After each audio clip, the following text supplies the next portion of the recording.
আজ আমার নিবেদনে পারমার্থিক সাধন পথ থেকে সংগৃহীত একটি প্রতিবেদন গীতা সূত্রের উপর।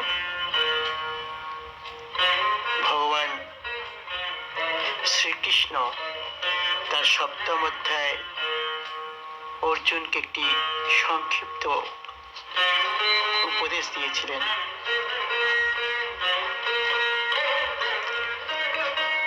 তার দৈবী মায়ার দ্বারাই আমরা সবাই মুগ্ধ হয়ে আছি। এই শরীরটিকেই আমরা আমি বলে মনে করছি, যদিও আমি অনিত্য সত্তা নই, আমি দৃশ্য নই, তবুও আমি একেই আমার সর্বস্ব বলে মনে করছি। এই মায়া দূরত্বয়া, একে অতিক্রম করে এর পারে যাওয়া, পরম সত্যের সন্ধান পাওয়া বড় কঠিন ব্যাপার।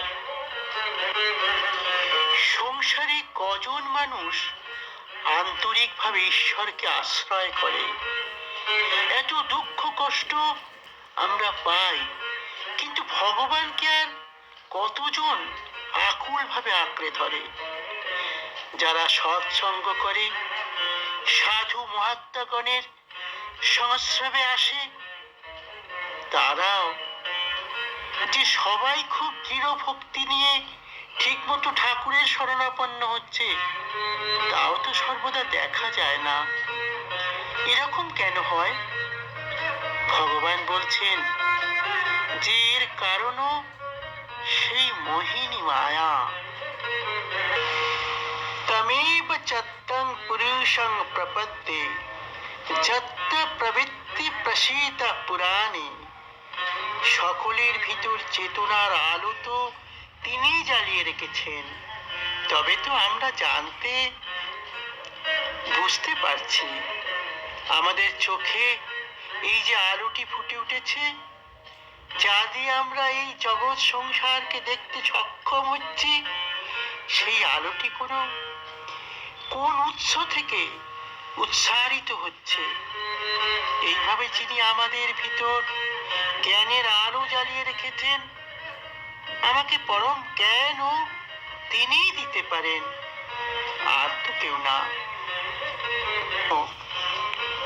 অর্জুনকে